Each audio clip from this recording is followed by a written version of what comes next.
okay out there? It is alive, so I'm not talking to myself, but where are you all? You should be here with us. I do lives on a Tuesday and a Thursday evening at 8 o'clock every week. Tuesday is our request evening, so it is a request this evening. So I'm just going to wait for a few people to join us, and then we can get started with this awful, awful case. If you are watching tomorrow, you can fast forward. Hey, Hayley, so sorry. So sorry. Hey, sis, and you still didn't make it first. I gave you another chance. That's not why I did it, but I thought, well, she's got another chance now. Oh, funny. I don't know what's going on. I just need PJ to come back, and I know Phil can't join. Hi, Kelly. How are you? Had a bit of a meltdown a second ago. Wasn't happy with it, so I'm not. I was on time, but I'm not late. So I've had to redo it, if you get what I mean. So how are we? I need PJ to come back because it's his story. And I know Phil can't join us tonight. Phil's out tonight, bless him. He did say we will probably miss him, which we will. And who else? Sharon. Sharon can't make the live, but hey, Sharon, when you're watching later, hope you're okay. But we just gotta wait. We've got to wait for PJ to at least appear because it's his story. He's been waiting for it for ages. Brian. Hi, Brian. Hayley, Brian. Oh, hi, Brian. How are you? Hope you're okay. Is he watching too? Yeah, PJ, you're back. I was worried. You weren't going to come back and join us. And it's your story, so you have to be here. You have to be. I hope everyone's okay. Like I know Phil can't join us, and I know Sharon can't join us. I think we're missing Natalie and Warwick from the usual suspects. So what am I missing? He's always have these in comment jokes that I'm not privy to, and I miss out. Do you know, I'll go back in after the live and start watching it, but with the comments, so I can try and catch up on the jokes that he's have. I still don't really get them. I'm not part of the comments crew. Hey, Warwick, how we doing? Cue at the chippy. Our kids had a chippy dinner tonight. Oh, Richard, I'm sorry, Richard. I'm sorry. Oh God. Yeah, sorry. Yeah, if anyone's not seeing that, I always think do you know what? I don't even know if he looks like a Brian Hayley. It's just the name that I can't shake from my head. It's crazy. So I don't even know if he liked the name Brian. Really, when someone look.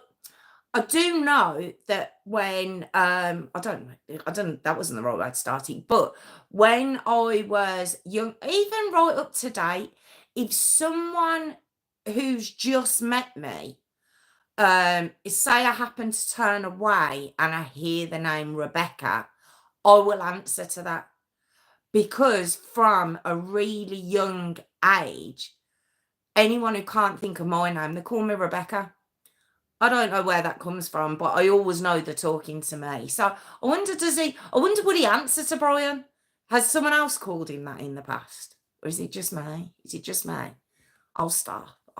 It's just, I don't even mean to. It's automatic. I do that, though. That's why I have to take it on the chin when I'm called Rebecca. But, okay, back to tonight's story. Would he answer to Brian? Excellent. That's ace. Okay, so back to tonight's story. Warwick, if you're thinking we're a bit behind, we kind of are, because I had a bit of a mess up at the beginning, so I actually restarted the live again. So that's why you haven't missed absolutely anything. I don't know if you noticed earlier, Phil can't join us tonight, and Sharon can't join us tonight, but I think they'll catch up afterwards. So missed you both, but glad everyone's here. And yeah, let's begin. So, like I say, this is PJ's story this evening. Oh, it's just horrible. Has anyone heard of this one? Has anyone heard of it? Because it's just horrific. Vaguely knew about it, very vaguely. He did apologise, bless him. But I didn't know the ins and outs of it, so we're gonna do it now. Awful. I think there will be, for the peacock in the comments, a couple of trigger warnings needed, maybe, but I'll let you know. Not for our group, but for mind you, people are watching it tomorrow. They're not going to see the trigger warning, are they? Our group will be okay. I think it's if we have anyone new in the comments. Right, okay. So let's begin. Okay. So we're gonna start. It's one of those where I will start with some information on one group of people, come over to another, and then it will merge. But it's the easiest way to follow everything. Okay, so we've got a lady by the name of Terry Harris. At the point in the story we're going to get to, she's 35. Now, Terry was with a man called Jason Bennett. Now, they were together for 14 years, and between them, they had 2 children called John Paul Bennett. And at this point of the story, John Paul will be 13, and Lacey Bennett, she will be 11. Okay. These kids are stunning. Absolutely gorgeous couple of kids. They really are. It said that John Paul, who's obviously the eldest, says he's a bit more introverted, very caring, very thoughtful child. Like I say, really handsome. And the complete opposite of his younger sister, Lacey, who's, like I say, is 11, and it says she's the extrovert. You know, she does her TikTok dances. She's a very pretty girl, also very caring and thoughtful.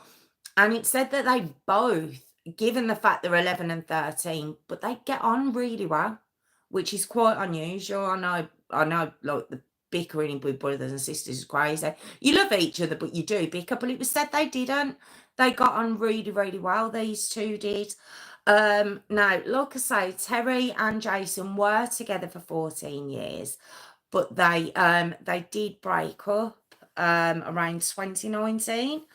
And it was said that even though they'd broke up, they still not only got on quite well for the sake of the kids anyway, but they did get on well.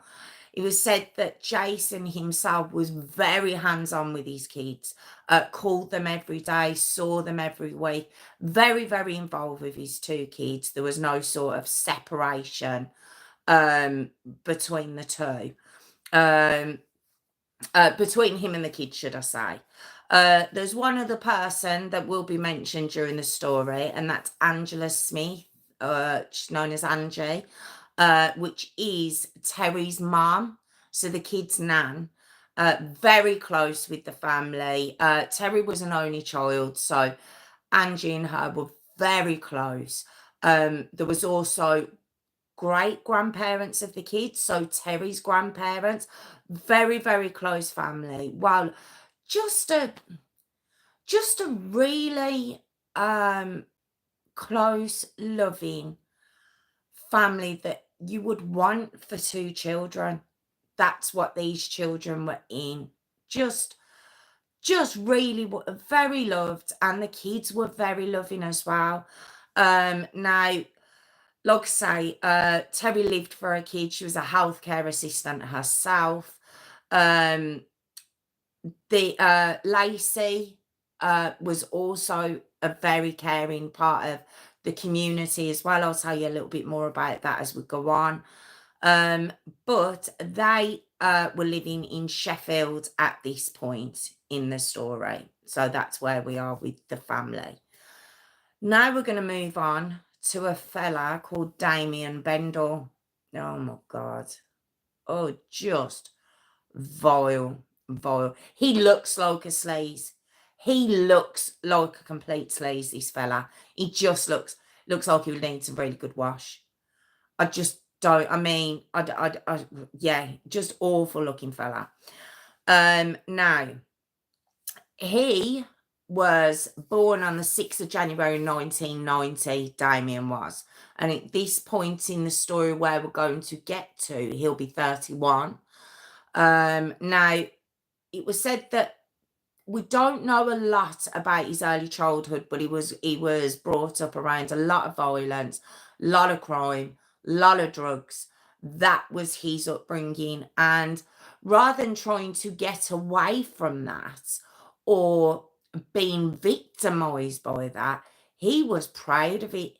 He was very proud of his crime affiliations with his family, to the point where, yeah, he wanted to be that big man, but he wasn't. He was very aggressive, but to people who really couldn't defend themselves. And that started up very from quite a young age, where, just to give you a little bit of an inkling about this fella, he'd take pride in beating animals to death.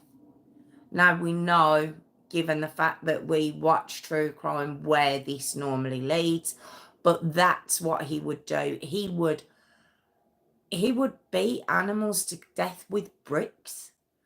It was said that a friend of his had a sick dog, and to put it out of his misery, he bricked that sick dog to death in front of the owner. But not just dogs, it was kittens. He was just a vile human being. That's where we know it was never going to get any better with him. It was only going to escalate. He was in and out of prison, this guy was. Now, in June 2011, he done 3 years for robbery. Now, this was a robbery where it had a racial element. Oh, yeah, he's a racist as well. He's a racist as well, let me tell you that. There was a racial element to this robbery where he beat the guy just over, where he's got what he wanted, but he just carried on punching him, carried on over and over again. Now, we got 3 years for that. 3 years, but he was actually out in 2012. Yeah. Justice system, UK justice system anyway, strikes again. We get up to 2015 and he commits another robbery. This was a newsagent, but this guy, he fought back with like a golf club. This newsagent did. He knew he was up to no good, but it was an attempted robbery, should I say. Police caught up with him. He got 3 years again for that. Then in 2016, while he's in prison, he beats a prison officer to an inch of their lives, to within an inch of their lives. It was down as GBH, supposed to get 54 months for that. But he doesn't. He actually gets out of prison in August 2019. So that's his history. He had a saying that he would say to people: I give 3 warnings to anyone who wants to be funny with me. I give them 3 warnings, and then they're... I didn't say it. I owned it. I didn't say it. I didn't swear. I didn't. I try not to swear on here, but that's what he said. Very violent guy. Loved his drugs, was into his drugs, and it was coke, weed, morphine, meth. He tried spice, which we know is a crazy drug. He'd also dabbled in heroin. This guy, it was just anything he could get hold of, just any drug. Not least of alcohol. Like I say, he was a wannabe gangster. That's what people around the area used to call him, a wannabe gangster, a wannabe bad boy. Like I say, he was a bit of a, seems like he was a little bit of a joke because who he would attack, like I say, were people who couldn't really fight him back. He was what you'd call a coward.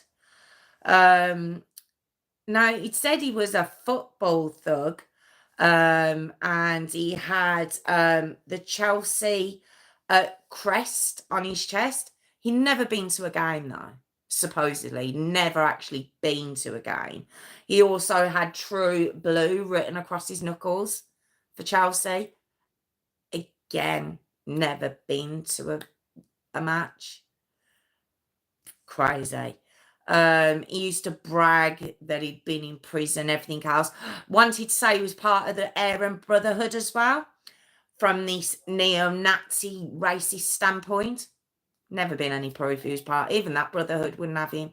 He was just an out-and-out joke, really, and just demanded respect by violence, not at anyone who could actually fighting back. It was always people who couldn't, fight back or defend themselves. Just a disgusting man. In that time, he'd abused a woman. Now, I haven't been able to find her name. I don't think she's came forward with giving her name. But she did get in touch while he was in prison with the prison board and just says, he's a very, very violent man. But she didn't actually press any charges against him. We don't know too much about her. And then it was said that in the latter part of the 2010s, he'd started to become a bit of a threat to children, young girls, more to the point. He'd started trying to online catfish little girl. When I say little girls, sort of 14, 15. So he had that air about him as well. He was just an out and out vile man. That's who he was. So now we come up to April 2020. Okay, you know where this is going, don't you? So you've got this beautiful family, this mum who, with the support of the kid's dad, they still got on very well, doted on her children, was out working, providing for them. Grandparents, great-grandparents, a very close-knit, safe family. And then you've got this joke of a man. And unfortunately, Terry had, I don't know how you do it. I've never done online dating, but I presume you would create a password, set up an account maybe. And that's what she does. Guess who gets in touch with her? Yeah, Damien Bendall. What a shame. And of course, when you first meet somebody, they're on their best behaviour, aren't they? So he's showing this very charming, caring side of himself, supposedly. And he moved to Sheffield, where Terry and the kids were, quite quickly after they started dating. Okay. Little did anyone know at the time, he was actually running away from the police from an arson he'd done just before he'd met Terry, or around about the same time. And she was just there, her and her kids were just there, and it's like, okay, let's go. I can take advantage of another family. And that's what he was doing, and that's what he did. The family then moved to a place called Kilmarsh in Derbyshire. And of course, he moved with them. He moved in quite quickly, unfortunately. And the relationship starts to go downhill quite quickly, to be honest. He'd started to become very controlling. He was isolating her. He was separating her from not only the kid's dad, but her mum. Now, like I say, Terry was an only child. So Terry and Lacey and John Paul were Angie's, just that her life. And she was being sort of pushed out of the family and separated from them because of this man. And it was said that Terry herself hoped she could change him. Isn't that it's a story as old as time. I can change him. I can make him, I can. Come on. Now, Damien himself, of course, he wasn't working. Of course not. Don't be silly. So Terry was financially supporting him as well as her two children, running a house, feeding, everything else, and she's supporting and providing for this grown man.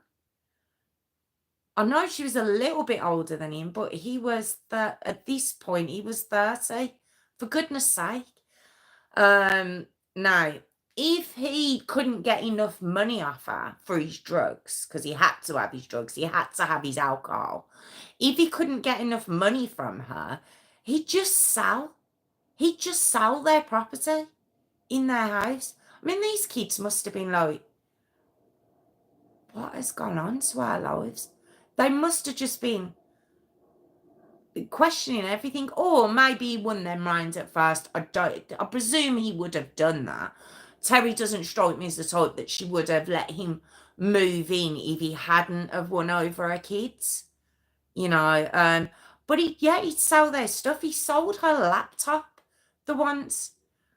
This is what he was doing if he couldn't get enough money out of her pocket. Her family and her friends were all becoming very, very worried. Her friends had been distant first from her before even her mum and the kid's dad. He'd done a real number on her, and it was said that she seemed quite worried and quite scared. And yeah, it was just a shame. Then the family, have I already said the family moved to I have said it, haven't I? Kilmarsh, Derbyshire, I've said that. So they've moved there. He's obviously moved in with them from the other house. Angie was begging her to leave. It was the neighbours that were getting really concerned with the shouting they were hearing next door from this new family have moved in. And yeah, it just said that when she'd be walking around the street, she just looked really worried and timid. And if you see the photos of her pre-meeting Damien, she looked, she was out, you could see she was socialising. She just looked a very happy woman, very pretty. And yeah, it just said that she'd just gone into herself. No, we hear that, don't we? That it just reduces, male or female, in these controlling relationships. It reduces them to a shell, and that's what was happening to Terry. But unfortunately, Terry, I say unfortunately, and I don't mean that, well, I do mean it, but you'll see why. She becomes pregnant. Okay, she becomes pregnant with Damien's baby.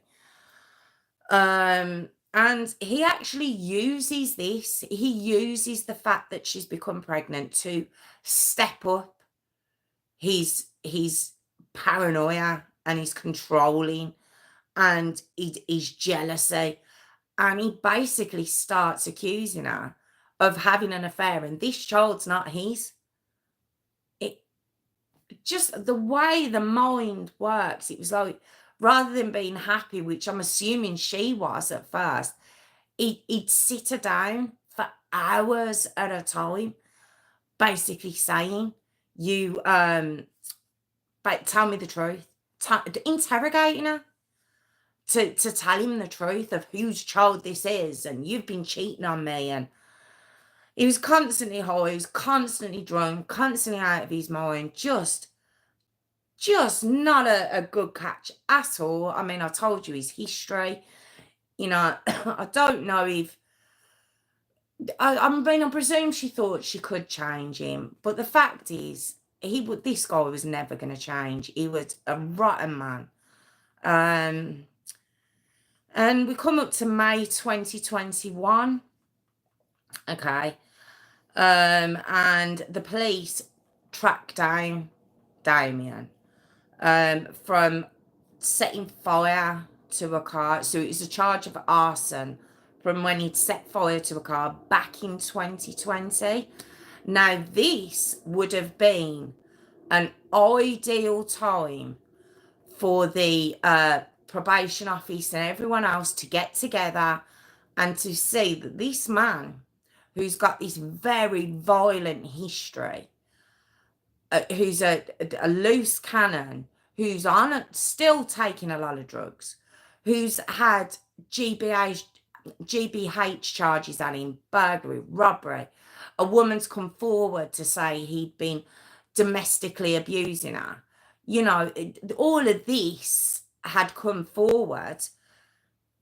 And rather than marking this guy off as being a high risk and possibly sending him back to jail, they put him down as a low to medium risk. They didn't even phone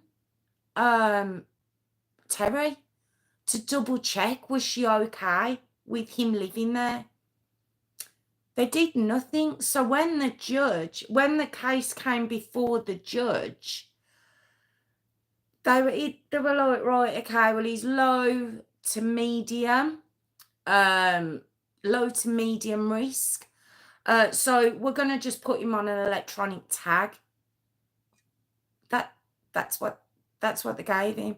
This guy who'd been in and out of prison for so many violent crimes, and this is arson now, and he's put on an electronic tag. That's what they do. So of course he's put on this electronic tag and he's sent home to the family. Right, okay. I've noticed out the corner of my eye, we've got a couple of people on here. I'm just going to let you know we're about to go a little bit darker now. Just giving you a bit of a heads up for anyone watching. So we're going to come up to Saturday, the 18th of September, 2021. All right. Now, Lacey had a best friend called Connie Jens. She was also 11. And she'd actually stopped over the night before. So on Friday, the 17th of September, they'd had a sleepover and it had all gone really well. And what they planned to do the next day shows you just how sweet this family is. I mean, Terry herself is in the care sector. And Lacey and her friend Connie, they go out and, well, they raid Terry's cupboards with sweets and biscuits and things like that. And then they go out on the street to sell this stuff to raise money for cancer research. That's what they go out and do. They're just really sweet. I mean, what 11-year-olds do you know that do that? Just really, really sweet kids. There's a beautiful photo of the two of them while they're out doing their sale. Like I said, there's a lot of photos online. There's a lot of video footage that's online. If you want to, after the story, go and have a look.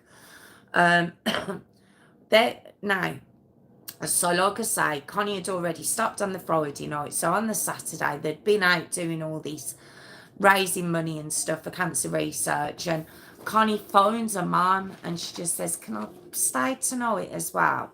Now, Lacey and Connie had been best friends for years.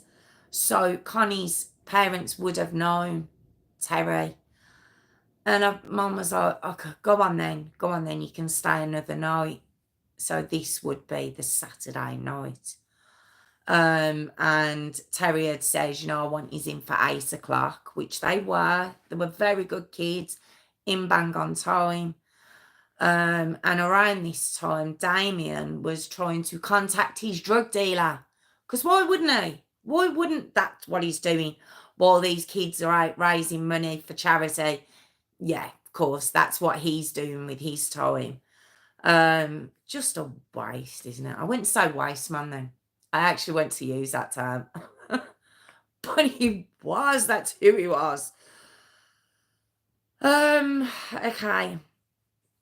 Now, as the evening goes on, the neighbours next door start to hear some shouting and screaming.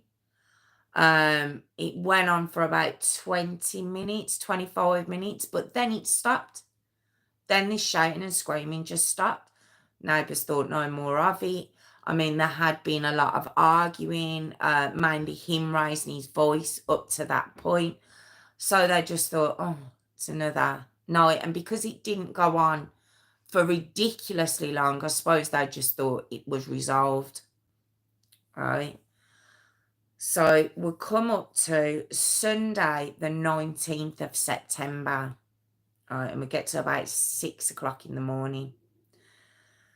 Damien calls a taxi from the family home. And what he's actually doing is taking little John Paul's Xbox.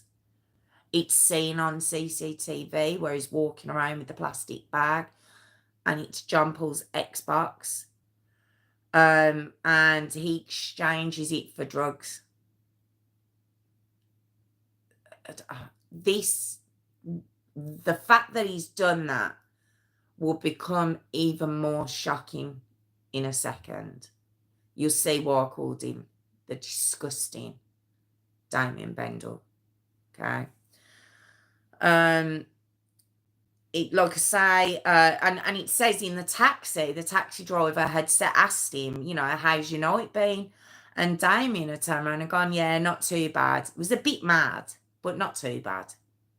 All right. We get to 7 a.m. So he comes home and he phones his mum. And he goes, I've stabbed myself, to his mum. It's 7 o'clock in the morning. You can imagine she's like, what the hell? So at 7:23, he actually goes to the shop for cigarettes. Again, it's on CCTV. And on the camera, you can actually see he's got blood on his hands. So you might think, oh, it's from stabbing himself. Right? You know it's not that channel. We know that. Right? So like I say, this is Sunday the 19th of September.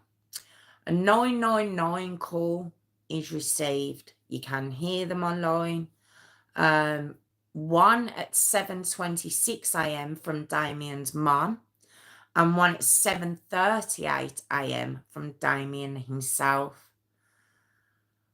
Damien's call to the police says, you need to come round because I need an ambulance and the police because I've killed 4 people.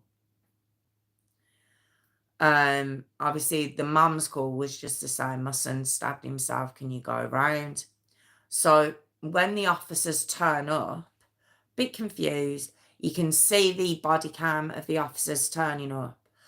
And the police are like, are you okay? And they're like, have you harmed yourself? And he stood there and he goes, yeah, I've stabbed myself in the chest and in my stomach. And they're like, oh, I can see blood on you. So they think that's it. So they ask him, have you got anything on you? And he's like, no. And they're like, can you open your coat? He's got this coat on. And he says, can you come round the corner? And they're a bit like, no. And he goes, I don't want them to see. Obviously on about the neighbours or whoever's out on the street. You can't see behind the policeman.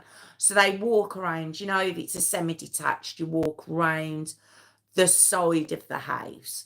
And it's kind of the entry there. And he's sitting on the floor. And the police are like, you know, we need to sort this. And he basically says, I suppose I'm going back to prison or I'm not going back to prison. It's not too sure what's said.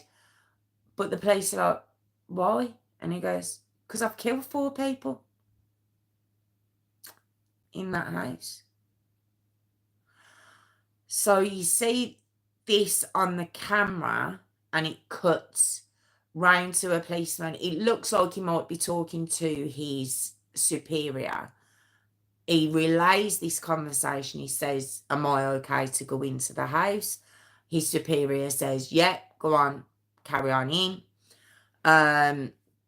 So the camera cuts, shows him come back out, and he's a very different policeman when he comes out, and he's just like, I'm arresting you on suspicion of murder. So you might be like, what is he just saying? What's he just saying in that house? Well, all 4, Terry, John Paul, Lacey, and little Connie, majority in separate rooms, have all been murdered. There is blood everywhere. They say it's like a house of horrors in there. Blood spatter, bedrooms, bathroom, living room, just blood everywhere. And in that house are 4 dead, well, 3 dead kids and a dead mom who was pregnant, don't forget, with his child. This is what he let that policeman walk into. Okay. They arrest him straight away, and at the police station, he's just so arrogant. He's like, yeah, the whole bloody house was covered in claret. I was on the drugs. I didn't know what I was seeing. I didn't know what it was. So that's how he was portraying this. And do you know what he actually said to the policeman while he's being interrogated as well? Bet you don't get many murders like this or a mass murdering killer, Marsh, do you? Look, thinking the police are going to be impressed. They're going to be impressed with him. Or he's given them some sort of work to do because they might be bored. It just shows just the disgusting depravity of this man. Okay, so we get to the autopsy now. Now, Terry herself, it was said that she was struck around 9 times. All of them had been attacked with a claw hammer. So she'd been struck in the head 9 times. In the head, and her face with a claw hammer. She was unrecognisable. She was in her bedroom. John Paul, same with multiple head and face injuries from claw hammer. But it says that he also had defensive wounds. So he was trying to defend himself from what was happening to him. And he was found in the bathroom. Connie, again, multiple head and face injuries. She was found in Lacey's room. And then we come to little Lacey. Here's this. If I was going to give you any trigger warning, here it is. Lacey had catastrophic head injuries. But like her brother, she also had defensive wounds. But obviously it's a claw hammer from a grown man. They were children. What were they supposed? How could they defend themselves? Like I say, catastrophic head injuries, facial injuries. She'd been attacked in the living room. Okay, so all of them had been in separate rooms. at one point. Terry had been in her own room. Connie had been in Lacey's bedroom. John Paul had run to the bathroom. It said that they all just ran as this began. And they all ended up in different rooms. And Lacey had ended up in the living room. But as she was laid dying, she was still alive, but as she was laid dying, this absolute animal picked up this beautiful 11-year-old little girl. He carried her in to Terry's bedroom, where Terry was either dying or dead on the bed. He lay Lacey down beside Terry. He propped up a mirror. You know what's coming. He propped up a mirror facing him, and he raped Lacey while she was dying. The pathologist said that she had been alive when that had happened. And it was said that he brought her into Terry's bedroom because in his warped mind, he wanted Terry to see and hear what he was doing to her daughter. He propped a mirror up. He wasn't done though, because even then when she died, little Lacey, he raped her again after she died, while her dying or dead mum was laying beside her. I mean, this one, oh my God, just absolute animal. Do you know what? I say that a lot. I say animal a lot, but no animal would ever do that. Now Damien, he's banged to right, so he has to confess. He you know, everything's there. You know, he left the claw hammer behind. You know, he does all of that, so he confesses. But he says that he was impaired. He was impaired. He had a brain injury in the past, and it has to be manslaughter. It's not murder, because he doesn't even remember doing it.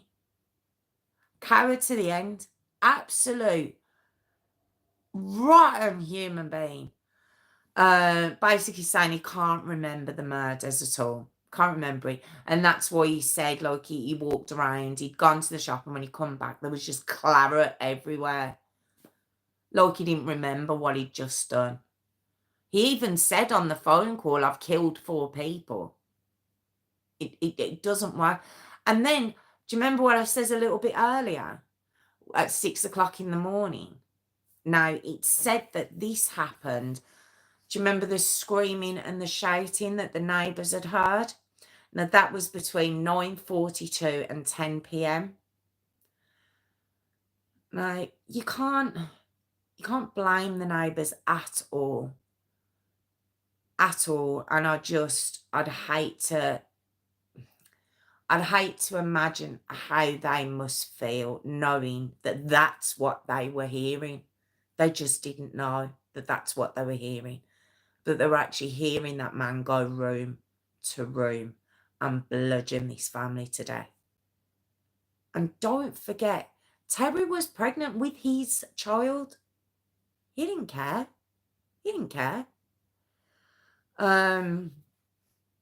So, yeah. So you remember I'd said that, and then at 6 a.m. he'd left the house. So he'd stayed in that house for hours with that family. What was he doing in that time? Do you know what? I don't even want to know. So when I said he'd gone out in the taxi and to score his drugs, do you remember I says he had John Paul's Xbox in that bag?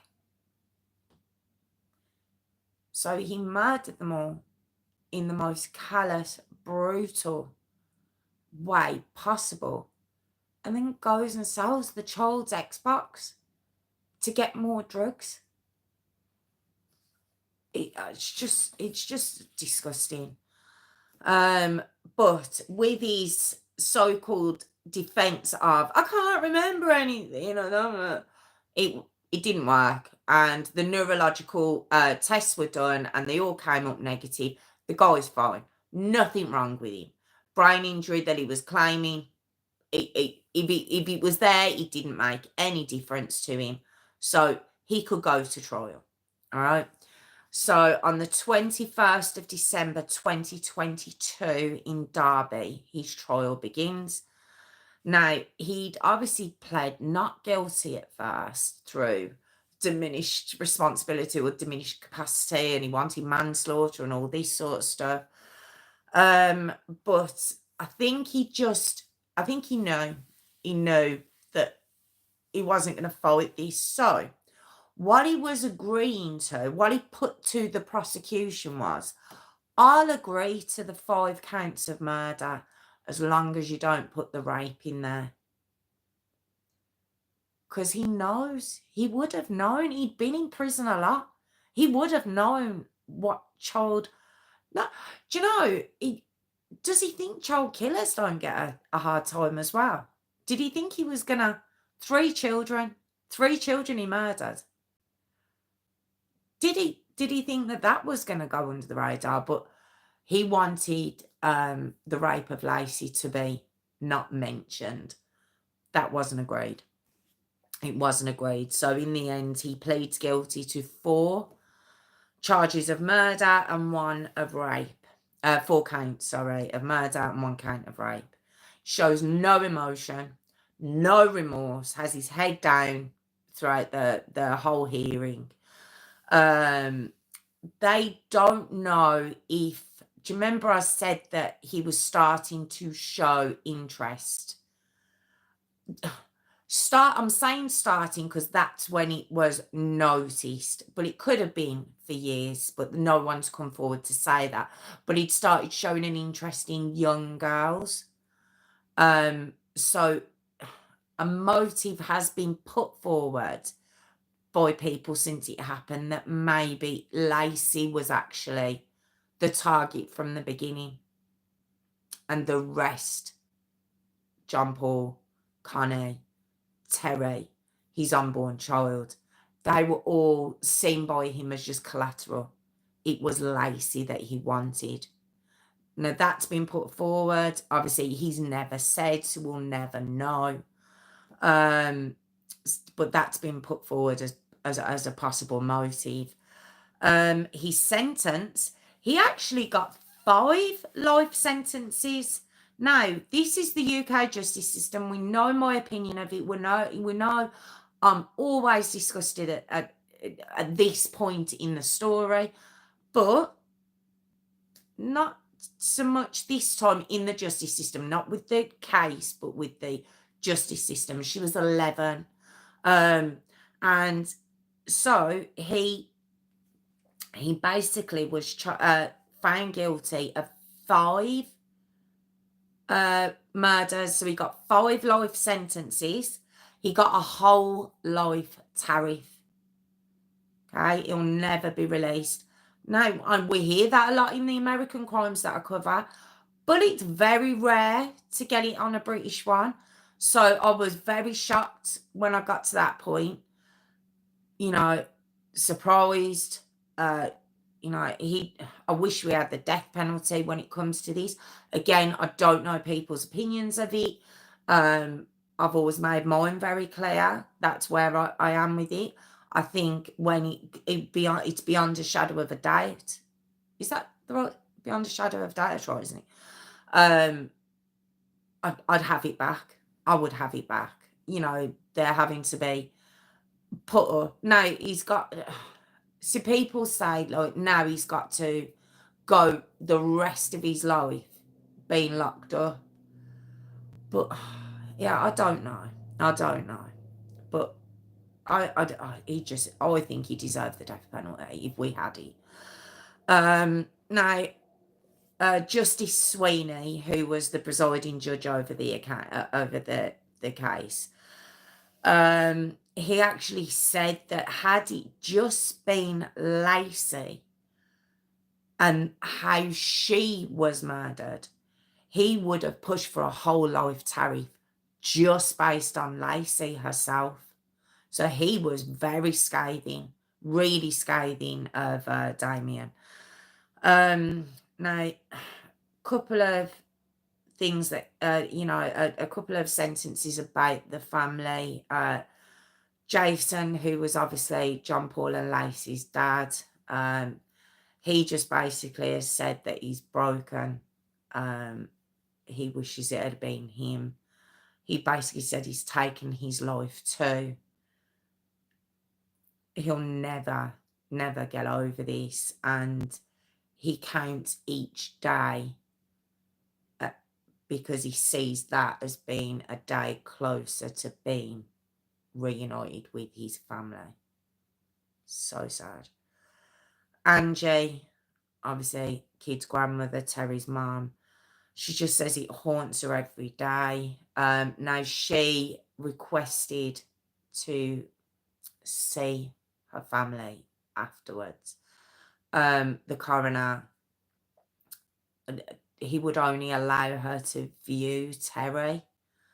And she actually says she went from 35-year-old, vibrant, attractive girl to overnight, she says she looked 90. She was, they tried to clean her up so her mum could view her. But her mum demanded that the coffin be closed straight away afterwards so no one else would have that memory. So she's got to live with that. There's also great-grandparents, which would have been Terry's grandparents and obviously Angie's parents, who are quite elderly, and she's having to explain to them every day where Terry and the kids have gone. So just can't imagine it. Charlie Gent, who was Connie's dad, Lacey's best friend, he just says he's lost. He's a lost soul. He done an interview about a week afterwards, just basically. He wanted to put across who his daughter was and just said, she was amazing. They were very close. And he just says he's also broken. He's a broken man. Damien himself is now in HMP Wakefield, which is actually called Monster Mansion. I didn't know that, but apparently it's called Monster Mansion. And you got the likes of Mick Philpott there and Ian Huntley. Obviously, Mick Philpott was the one who burnt his house. Set fire to his house, and his 6 children died. Awful case. Ian Huntley, the Sower murders, which was Holly and Jessica. That's whose company he's in. So good for him. Now the house itself has been since demolished. It was called a House of Horrors, so it's been demolished, and a memorial will be put in the place. It's not there yet, but it will be. Now you might ask, back when, do you remember the police found him for that arson case, and probation had put him down as a medium to low risk? Do you remember? Well, obviously there was an inquest looked into that to see what went wrong and why this man was released back into, not just released back into society, but sent to live with this family. I mean, that was in the June, the May of the June. I've got it there. This happened a couple of months later. They could have been saved. So that, obviously, that probation officer, she's been sacked, but she'll never get over that, I would imagine.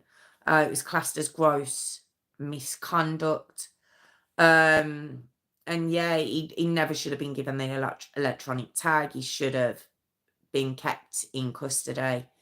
And yeah, that was what happened there. But there was an inquest done, and you know, they've promised to make changes as they always do after these cases, and you know, we'll do better and we'll do the work and all the other, you know, talking points that get brought up. They're just like bullet points, aren't they? But yeah, that was PJ's story, and it was the disgusting case of Damien Bendall.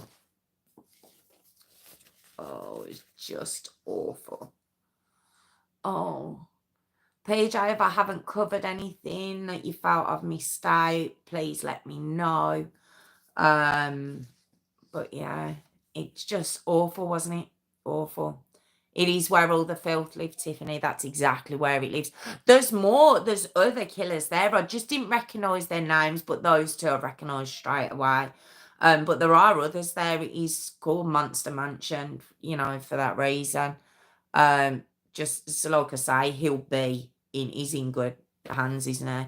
What is it? It does. It always seems every time I do these stories, at the end, there's always a part. Oh, thanks, P. As long as I did it justice for you, I'm glad I did. There's always a part where it's social services have got it wrong, or the probation officer, or you know, the police have got it. There's always someone in authority that has done it wrong. That I can't see something. This I don't get, because had it just been that he'd committed that arson, all right, disgraceful, but had it just been that and he'd had no priors and he was trying to make good of his life because it was a year later, don't forget he'd done a runner, they managed to find him. Had it been that, it'd be like, right, okay, I can kind of see why they didn't think he needed prison time. Look at his history. Look at what he did to that police. What do you call them when they're in the prison system? They're not. Are they guards? They're guards, aren't they? Look what he did to that guard. You know, he had years, 3 years here, 3 years there, 5 years there. He had a really, really violent history. Screws. Yeah, you don't call them that though, do you? I've just said it now. But yeah, it's just, I just, you can't say that on air. The guards, I think. Yeah, it's always a problem. It always seems to be the case that when I'm doing these stories that there's that element to it. It's so frustrating. It's really, really so frustrating. Prison officers, prison guards, officers, prison officers. Yeah, it's not police. Yeah, okay, I'll get it right. Okay, I'll get it right at some point. But yeah, I know, I can't believe he said that, and I said it out loud. I said it out loud without thinking. Brilliant. So yeah, that was the story of Damien Bendall.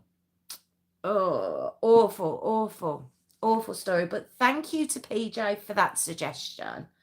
It was a very, you know, it's very interesting. I didn't know all the details about it at all. So, you know, obviously when I was researching it, there was a lot more to it and a lot more graphic than I believed it had been. Maybe when I'd first heard about it, the details hadn't been released, you know, of all the things that he'd done. So, yeah, so I wasn't aware of everything that he'd done. So, yeah, it was, yeah, awful. Courtney, I can't say that either. And no one would dare, Warwick, no one would dare start on that one at all. They'd be too frightened. If you're watching tomorrow, I'm just talking to the live. I'm not crazy. I hope you don't think I'm crazy. If you are watching tomorrow, why weren't you here today and join in with this fun lot? They're a great bunch. They'd love to welcome you. And if not, if you don't want to do that, if you'd like to join my Patreon, it's patreon.com/JessRose5472. Thank you to our most recent Patreon, which is Tiffany, my most recent one. So thank you to her and Kelly and obviously Sharon. So I'm very appreciative of that. I did call Tiffany out on the last one. I did apologise because I was joking. I would never do that. But she was very kind and she did join my Patreon. So it's very appreciated. So it just means that, we can have a chat maybe after the live. Thank you, Warwick. Thank you. Yeah, we can have a chat after the live, or I do put up the stories I'm doing a couple of hours before they go up on YouTube, so you're aware of which one I'm doing the night a little bit earlier. So it's just got little pluses in there. That's all it is. And I will look eventually at maybe doing something else within there. So thank you, P. Thanks, Warwick, again. Thank you. Have you all been getting on nicely today? What happened with Ashton? And did I see Leo? Did I see them? I'm so sorry. I had to obviously say what was coming because I had to give them nightmares. I mean, you don't, obviously, I know kids watch, different things now, but because it's real, there's a good chance it could give nightmares. I have to, my kids are terrible. My kids are terrible. Let me tell you what my kids do. The minute I'll shout, obviously, comment, like, subscribe. So I will do that. Comment, subscribe. That's it. And when I'm done and I'm here and I'm getting my thumbnail ready and I'm doing everything after the live, they'll come running down and they'll grab, oh no, you don't have to apologise. That's okay. You don't need to apologise. This is what I'm saying. This is kids for you. They come down and they get the tripod and they start shouting at the camera, like, comment, subscribe, guys, just mocking me. Just completely mocking me. They do it every time. And if I had another device, I'd record them so you could see what I have to put up with after the live. When I've let them stay up until I've finished. They're terrible. They mock me on a daily basis. They really do. Especially when my back's bad. But Tiffany can, Tiffany can be witness to that. Like, my daughter will walk around going, oh, my back. I take a lot of stick. I take a lot of stick from my kids. So honestly, Hayley, don't worry. It's fine. I'd have hated to have continued and there's still be there. So yeah, I didn't. Otherwise, you'd have been up all night consoling them and having to convince them that the world's really not a bad place, but you do have some monsters in it. It's terrible. But yeah, so it's nearly jingle time. I did tell Mum, are you sticking for the jingle? Is PJ still here for the jingle too? Because I did tell Mum to come in for the jingle and she promised to listen with sound. Did you know that Mum, Warwick and Kelly and Hayley, you've seen my mum come in occasionally. She comes and she goes. Did you know that she doesn't listen to the sound? She doesn't have sound on. Did you know that, Tiff? So when Mum comes in, she has a look at the comments, she has a look at what I'm doing, and then she goes, but she doesn't put the sound on. She doesn't want to listen to them and she said I'm too loud. So I says to her, I said, right, okay, tonight, come in at the last minute and you can see my jingle, but you have to listen to it with sound. She's promised she has, but I'm assuming it's gone 9 o'clock and she's not here. So I'm assuming she's not. Do you know what I'm going to have to do? I'm going to have to do my jingle. Did you know that she doesn't listen? Did you know then, Tiffany? Because I didn't know. When she'd pop in, I talked to her. I was talking to her on the live.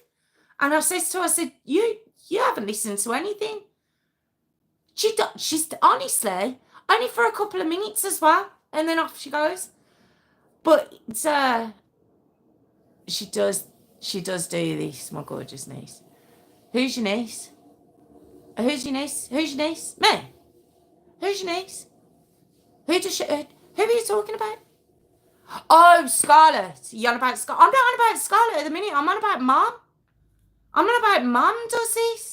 The kids do the mocking of me, but Mum listens to it without sound. Crazy. Anyway, so I'm going to let you all go. Thursday, back to my story. think I've got one for you I've been looking into for the past week or so. So I might do that one. Can't think of the name off the top of my head. Always have brain block unless I write it down. But will be yes, I did catch on to that afterwards. Yeah, Scarlett mocks me on a daily basis. It's going to happen as soon as I come off this live as well. Like, comment, subscribe, guys. That's how they do it. That's exactly how my kids do it. Like, comment, subscribe. They do the tone and everything. So honestly, I have to take a lot. I take a lot. But anyway, if you are watching tomorrow, can you like, comment, subscribe, guys? Look, comment, subscribe. Look at the sweat already and I haven't even started. Look, comment, subscribe, guys. Please. The thumbs are a lot. They're in there. I think it's just all escalated, hasn't it? And it's look, comment, subscribe, guys. Look, comment, subscribe. And if you want to join my Patreon, it's patreon.com/Jess Rose 5472. Look, comment and subscribe, guys. Really appreciate look, blood pressure, everything's going. But yes, no, and I'll see you all Thursday with my story. I'll let you all know. And are you lagging? Okay, so I'll see you all Thursday. Have a fantastic couple of days. Thank you to PJ again for his request tonight. And I'll see you all in a couple of nights. I was about to shout love ya. Can I say that? I suppose not, because the people tomorrow won't be like, she's a bit friendly. She's a bit much. So maybe I won't shout that. I suppose if you just go, love ya, it's gone. Okay, we'll just sit. Look, comment, subscribe, guys. We'll leave it at that. Look, comment, subscribe, guys. See you all Thursday. Thank you. Oh, have I thanked everyone? Oh, God. I'm still not gone. Thank you to Tiffany and Courtney and PJ and Warwick and Kelly. And I don't know if Natalie's been on tonight. Hayley. I think that's everyone. So I'm going to let you all go again. Thank you. I'm shaking the camera. Like, comment, subscribe, guys.